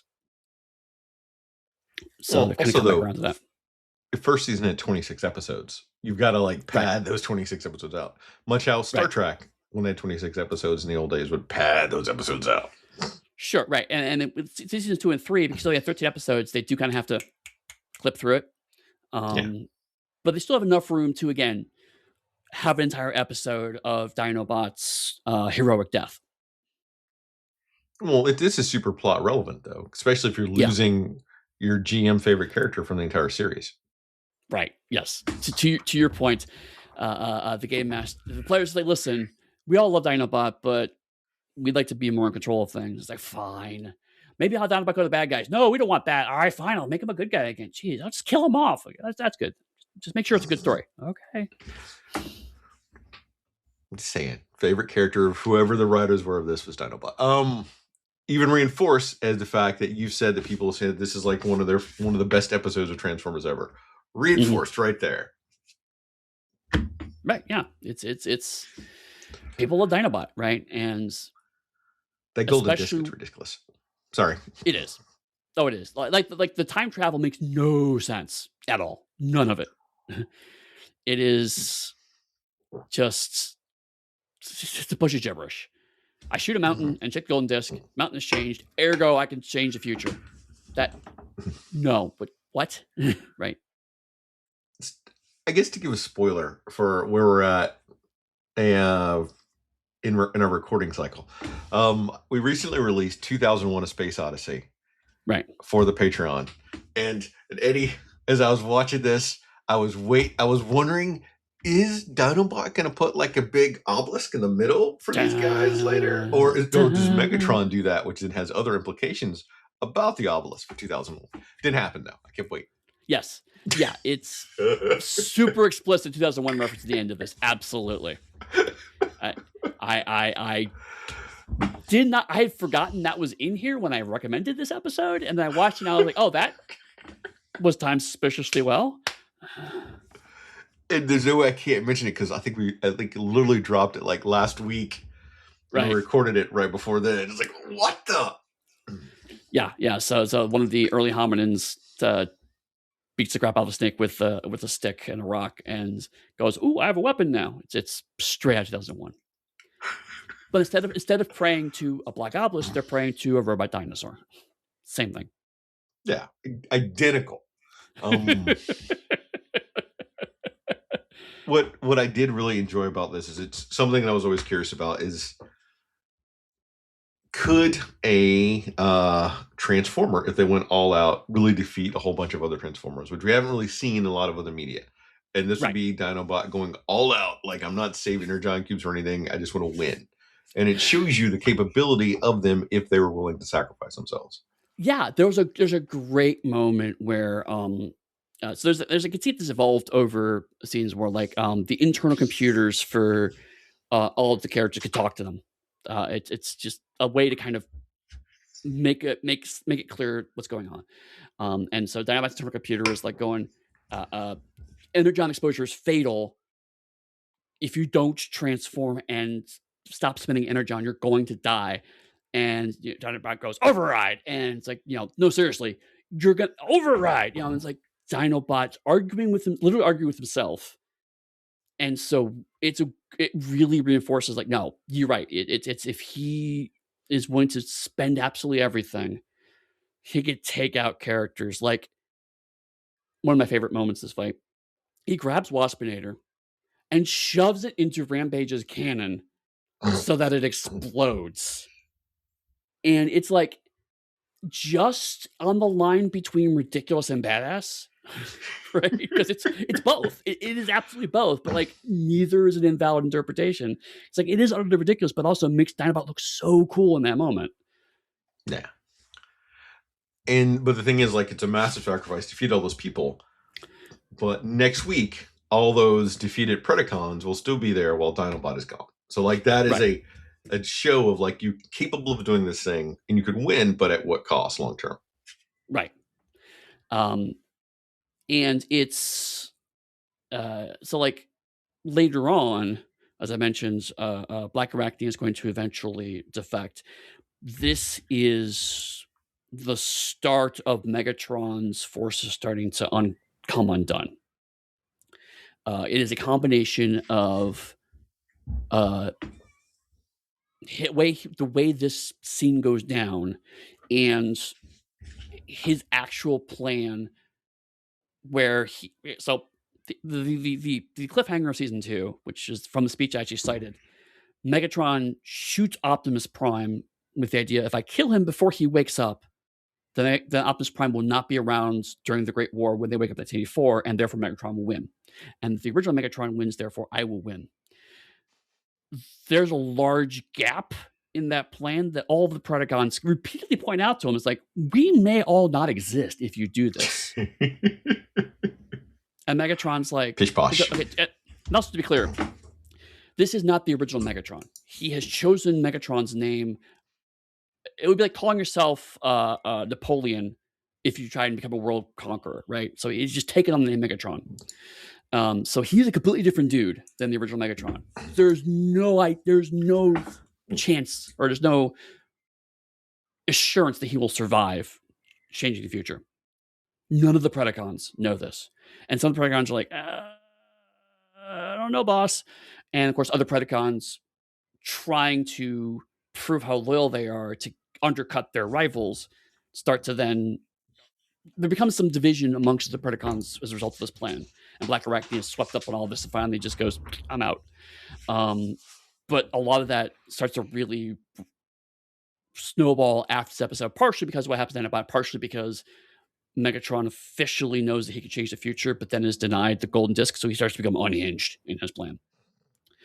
But again, like, this is sophisticated interpersonal relationships for a kid's toy cartoon. Yeah. Anything else about this episode besides Dinobot's amazing samurai sacrifice? No, I've already touched on that disc being utterly ridiculous, especially for the size of it and everything else. Oh yeah, ridiculous. And do you like Megatron's customized hands thing that plays the disc perfectly? so many like small little things. No, I think I'm good. The death of Dinobot is a good way. I think the 4 episodes you chose, I think, were good ones. Even if the pilot episodes were a little rough to start, but I wouldn't have the context to watch the rest of it without it, because I don't have any knowledge of this series. Right. You could certainly see why people watching the first 6 episodes, again, one a week, right? So the first couple of months, a lot of Transformers fans are like, what the hell is this? Right? You could certainly see why it has such a negative initial reaction. Yeah. But also they needed that runway to kind of show where they were going with it. So again, it's an interesting case of the fandom explicitly shaped the direction the show went in, but also they did have long-term plans for where this was going to go. And looking ahead to a show we're never going to cover, but very briefly, Beast Machines takes that logic to an unfortunate extreme, because Beast Machines is a 26 episode novel, right? It is just 26 chapters in a novel. It is very clear going from one to the other. Also was by a complete new showrunner who was told, ignore all the previous continuity again by Hasbro. That never works. And so you have Optimus Primal, Rat Trap, all those characters acting completely differently from how they ended last previous season. But it is a 26 episode, extremely cohesive story. But it is the worst case of, you miss an episode, you have no idea what's going on. It only makes sense if you watch it like as DVDs. So there is an extreme limit case to this style of storytelling, and we have seen it exists. Interesting. But I will say, Hasbro, unlike Kamen Rider, has all of these episodes up online. They're officially available on the Transformers YouTube channel. And there's a nice convenient playlist so you can play them all. So if you're interested in checking it out, I recommend you do. Certainly maybe for the first few episodes, kind of just have it on the background while you're doing work or something. Kind of just get through those episodes. Not going to lie. But honestly, right around the time that Black Arachnia comes in is a good time to kind of start paying attention again. And for people that are curious, we are going to look around and see if we can find Kamen Rider, just in case we ever do want to try to cover it. But don't hold your breath, though, for that one. Right. So Chris did some detective work on that. And I did some follow-up work on it. And I think what has happened is Amazon Prime Video had a deal for some Kamen Rider stuff a few years ago. Specifically, they did a live action version called, hilariously, Kamen Rider Amazon, because Amazon. And they also have since either co-produced or gotten the rights to some of the newer live action stuff for the past few years. It has all disappeared from its original streaming source. It looks like there are placeholder pages for those shows now on Prime, so it may be that all the stuff is slowly moving over to Prime Video. So maybe once that all gets sorted out, if it makes sense, we may come back to it. But again, it was a case of like whole chunks were disappearing. Some are still online, but given where it was going, neither of us felt comfortable committing to 8 weeks to find out the rug was being pulled out from under us in the process of it. So I was like, let's just, and it was a shame because I actually watched like 2 episodes ahead. I was like, I watched the first episodes and then they were gone. So it's very frustrating, but we've been lucky that this has not happened too often as we've done this. So it's been a knock on wood kind of situation. So yeah, we may come back to it. But in the meantime, what are we going to talk about that's clearly not Transformers related next week? Eddie, we can't do that. Have we given a proper wrap up to Transformer Beast Wars how we do everything else? It sucks. Don't watch it. I've done nothing but wrap this episode up since we started talking about it. Oh, God. Let me see if I can predict your answer to this.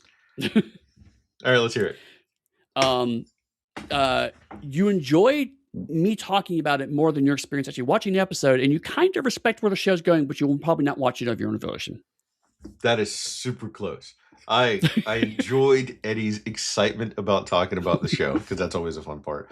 And I like to come in sometimes overly genreless negative, which means humorously negative, to see how much Eddie reacts to it, regardless of how I may really feel about it. That having said that, I watched Transformers like G1 growing up. I do not have a big love of Transformers, so therefore I don't have a big hatred of any Transformers. My biggest issue with the entire series, as I said, the CGI animation is something that I've never really jazzed with. It doesn't appeal to me, so that made it difficult for me to even want to watch the show. But I'm watching it for the Johnless episode, so I watch it anyway. And I stand by it. Scripted plot writing for kids is awesome. And anyone that does it has my full support. So I think that people should do a best of run and find the best episodes to watch, and they could show their own kids, or you have kids or younger people, and watch it. As a middle ground, I will say, if you do want to watch a Transformers show, you just can't get past CGI, but you still want something that's kind of character driven and structured a bit like how the show is. The confusingly named Transformers Animated also works really well. 2007 show, it was called Transformers Animated because it came out the same year the Transformers the movie, live action movie, came out. And another 3 seasons, more traditionally animated, but small casts. The characters have arcs, a bit funnier than this show, but still has, it's closer to the vibes of this show. They've learned the good lessons from this show. So, was that opinion shocking for you? That's about what I expected. Yeah. All right. So next time we're going to stay in the 90s in 1996, but we're moving vastly away from Transformers. Like, this is a series that I think I've talked about since almost day 2 of recording the podcast, that I was going to put on the Patreon. I was trying to find somewhere to slot it, but instead we're finally going to cover Remember When, which is essentially life in a 1930s radio station in Pittsburgh. We're going to start with episode 1, season 1. All these are going to be season 1. Episode 1, On Air. Episode 6, The Emperor Smith. Episode 8, Armchair Detectives, which is just for Eddie. And episode 13, World of Tomorrow. So it's a 1930s radio series, basically. As a note for listeners, Chris talked about doing this show 3 or 4 episodes into our podcast. This has been on the list in some shape form for like years. So I'm excited to finally talk about it. This and Psych are basically my comfort shows. Mm-hmm. So I may be biased when we talk about it. Oh yeah, like I was completely unbiased in this one. Right? So yes, if you would like to give me money, you could do that at pugsteady.com. From there, you can find access to my Realms of Pugmire, which is my dog-based role-playing game. That is my creator-owned game. paying for that will give me a chunk of money, especially now that the royalties have been correctly adjusted in Drive Through RPG. Or you can come talk to me on the Darker Hue Discord. If you would like to give Chris money, you could do that through backing his Patreon. Tell us about that Patreon that you almost never talk about. I've got a Patreon where I do stuff and I make stuff, and that's it. If you want to give me other money, come to my website and buy digital copies of all my books, because there are no more physical copies of Haunted West, though I'm debating making a second edition of Haunted West. But we all Oh, know how well God. Western games sell for people and how open people are to actual diverse histories and different approaches to the Wild West. Sorry, Right. the Weird West. Right. So come talk to us, come check us out, and we'll see you next week.